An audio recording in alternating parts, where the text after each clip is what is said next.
Hey everybody, we are live and welcome to another Tuesday Legion Live. We are going to be talking today about a great source for traffic, driving people, driving interest, and driving potentially sales to your Amazon listings. And that topic is gift guides. Gift guides is something I've talked a little about in some of our past content when it comes to product research. But today we're going to talk about it in the context of actually driving traffic and getting people to your listings using them. So we have myself, Tim Jordan. We have my good bearded buddy, Norm the Viking Farrar. Hello. And we also have a guest today, Shane Oglow. So Shane, you want to give just like a brief 12-second introduction to yourself? Yeah, hey, I've been selling on Amazon since 2012-ish, around there, 2013. Helped lots of Amazon sellers launch their careers, having my own brands. But now I'm with prREACH, and full disclosure, Norm is my partner over there. And we do all kinds of stuff in terms of content and PR and marketing and for e-com sellers. Gotcha. So let's get right into talking about gift guides. Shane, can you kind of explain to us some of the power of gift guides and why they should be relevant in our digital marketing repertoire, so to speak? Yeah, I mean, I think gift guides are necessary for any serious seller, and especially as a long-term tool, because there's several things they satisfy, and it can be extremely economical too. I mean, gift guides can be anything. They can be for bloggers or influencers. It can be websites. It can be social media, magazines. It can be anything where someone is basically talking about products, listicles, those types of things. And they're very, very important for a few things. Number one, we all want sales and traffic, whether you're selling just on Amazon, Shopify, whatever. But as Amazon sellers in particular, I think we all know the power of the A9 algorithm, or the A10, whatever you want to call it, after the update last year, where they put more weight on external sales and traffic. So now that external traffic is more important than ever for your Amazon ranking. So yep, you get a nice few, extra sales from these gift guides, but it's also going to help increase your organic ranking, which is going to then generate more sales. So that's the first and foremost thing that pops into people's minds. The next thing is building authority. You're out there all the time. You're showing up on these, listicles and magazines or websites, whatever it happens to be. What is a listicle? A listicle. That's when you type in, if you're looking for a new silicone spatula, you type in best silicone spatula into Google, and you come up with an article that says, hey, we rate the 5 best silicone spatulas for 2021. That's a listicle. And it's a very common form of content these days. If it's all right, let me share a screen and just make sure we're talking about the same thing here. This is, I just Googled gift guide and came up with BuzzFeed here. Yep, and if I'm looking at this, these are essentially listicles here, correct?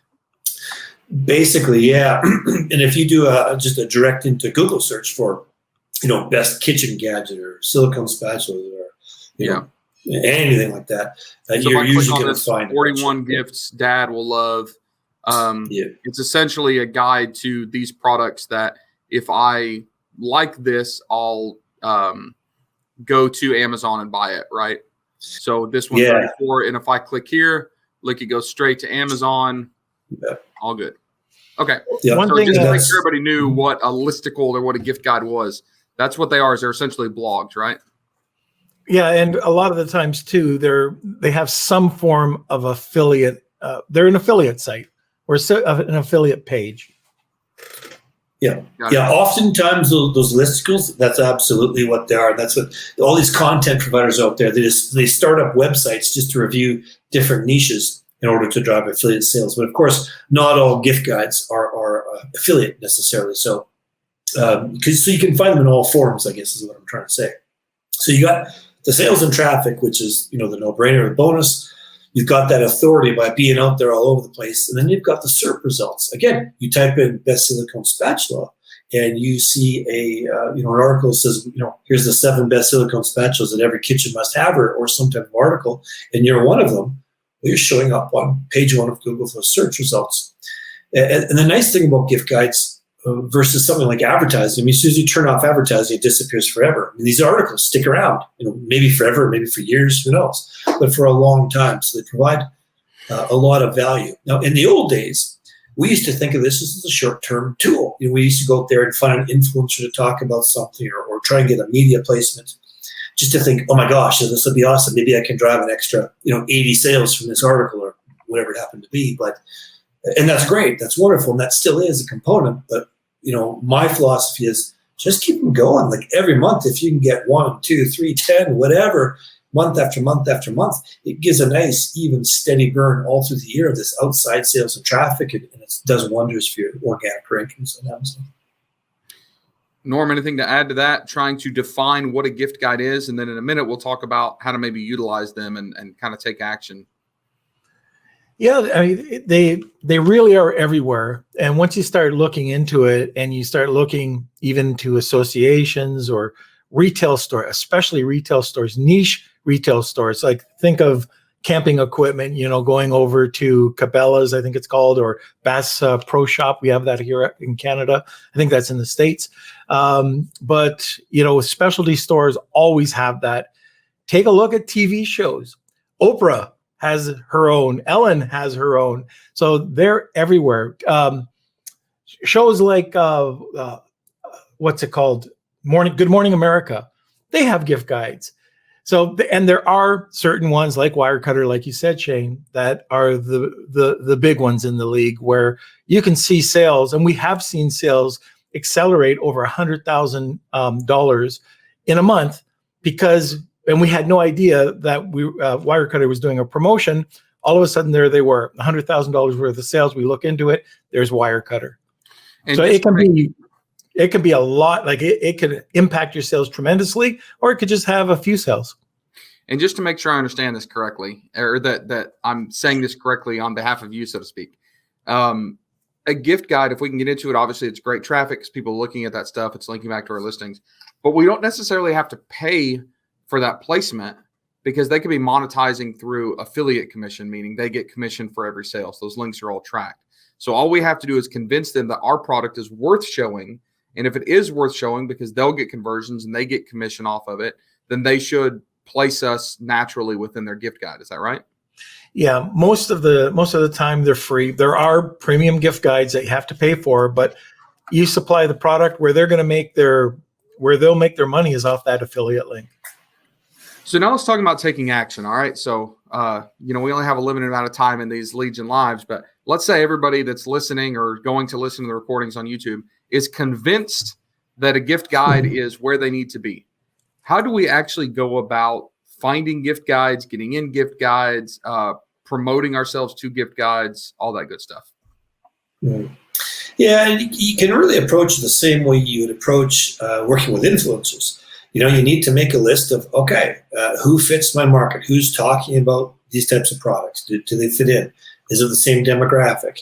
Make sure that you're in alignment so that the gift guide or the influencer, whoever's talking about your product, is something they'd actually want to talk about. So you have to do a little bit of your own research. Take a look through their past posts. Look at the tone. What's the price point? If you're selling something for $250 and they seem to only be promoting stuff under $25, it's probably not going to be a good fit.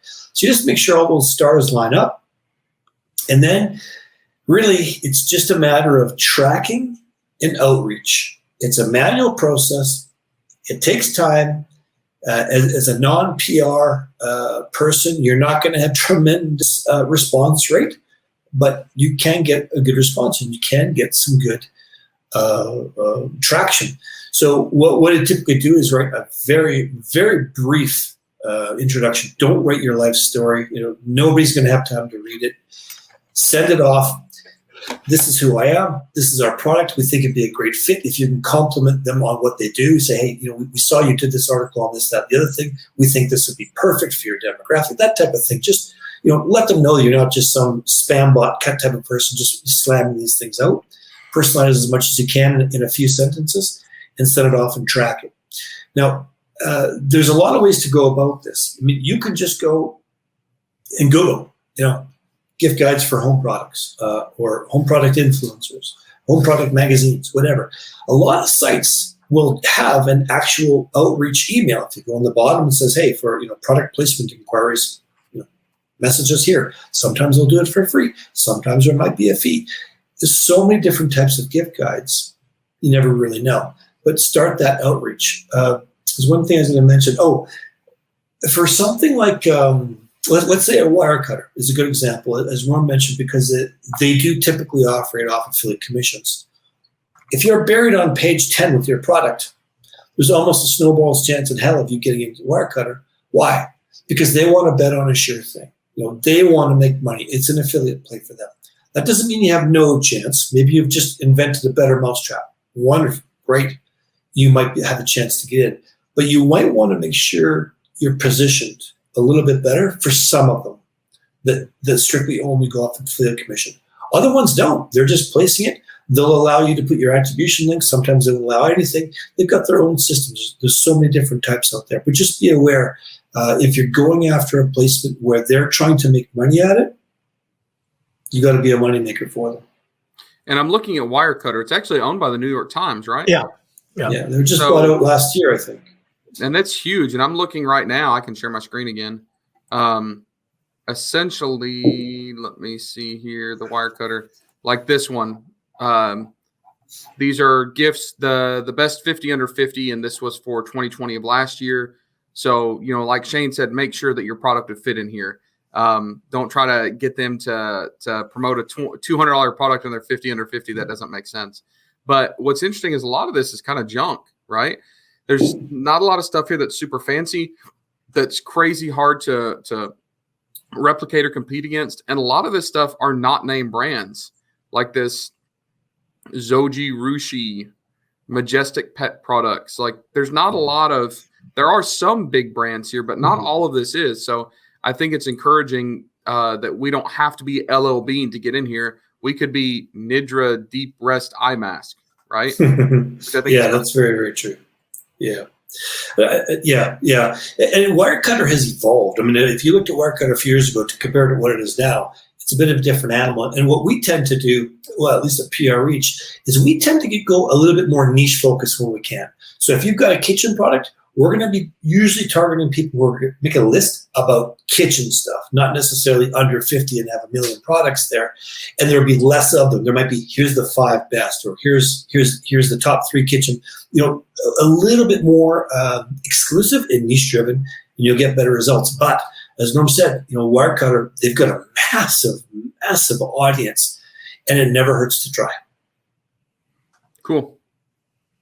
What else can we add? Well, it's going back to those niches. A lot of the times, if they get to know you, that's one thing. A lot of them are private invites, like Wirecutter was. I know that when we were selling the one product in Wirecutter, we had no idea that we were even on Wirecutter, except these massive sales were coming. They had. Originally, they just had a review page, and they had about 4 or 5 different products, and they gave their opinion on the products. And if you're on the page and they decided to promote you that month, you got massive sales. So yeah, another interesting thing about Wirecutter too, Norm, is that, and for a lot of those big firms, they might list a whole bunch of products, 50 under 50, for example, but they might take a few of them and do an email out to their group. They might do it in their newsletter. They might take out Google ads sometimes. If they think they can make some good bank off a product, if it's trending, if it's timely, the season, all those types of things, they can really put some weight behind it versus just, simply putting it up on their site. Yeah. Now, Shane, did you talk about magazines? Because the magazines, Field and Stream and, all those magazines, they're also a really great way to find gift guides. They all have them. And they're all, niche magazines. Check that out. Yeah, we've gotten some really good placements in the last couple of months, like Spy magazine, Sports Illustrated, things like that. I didn't even know Sports Illustrated had its own gift guide. And again, if you got a sports product, you probably want to be on Sports Illustrated. So I love, again, there's so much variety. I mean, it can be from television shows down to a simple, mommy blogger. The entire range is there in the way they act. But the one thing I would say is again, back in the old days, we just used to try and get a placement every now and then, sort of hit or miss, and maybe get a little spike in sales. Wonderful, great. I'm all about consistent, just bam, bam, bam, constantly out there, because some of those gift guides aren't going to drive many sales. Some might drive a ton. But over time, that cumulative effect building your brand and the SERP results is invaluable, because, again, they don't go away like ads. And like any piece of PR or media you get, oh my gosh, squeeze the juice out of it for the next year or two. You get a great placement. Have that on your website as seen on. Put it in your email signature, your advertising, your social. Just share it everywhere. Just use it, right? Yeah, repurpose the heck out of it. Put it on your social media. Let people know that you're available, or these gift guides are available. You could even do a YouTube video, and within the YouTube video, talk about the gift guides, and then in the description, have all the links in the YouTube video going to those different gift guides. So you can get as much promotion out of those gift guides, especially if you start promoting the gift guide. You know, maybe the Sports Illustrated magazine, you know, somebody wants to go and check it out. It's interesting. It's Sports Illustrated, and they go and they check it out, and you also get a sale. Yep. Yeah, and you can use those authority links, right? You write a blog, or a press release, or whatever. Yeah, you're linking to these other sites, which is a good thing. Yep. You know, I also think we should talk about timing. You know, for the holiday season now, might be too late, right? Yeah, I mean, there's still a chance getting into some, but for the most part, for our clients, we started submitting for the Q4, you know, the big holiday gift guides in July and August. That's usually when we're getting those placements done. Yes, through September we can get some, and some smaller ones right up, you know, maybe into October.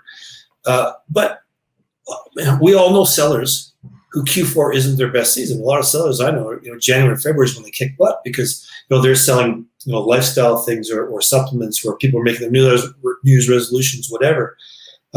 So even if you miss a lot of Q4, I mean, we're working a few months ahead. In November, December, we're going to be pitching Valentine's Day gift guides. You know what I mean? Mother's Day gift guides. We're always working 2-3 months ahead to give a lot of time, get them product samples if they need it, all that type of stuff.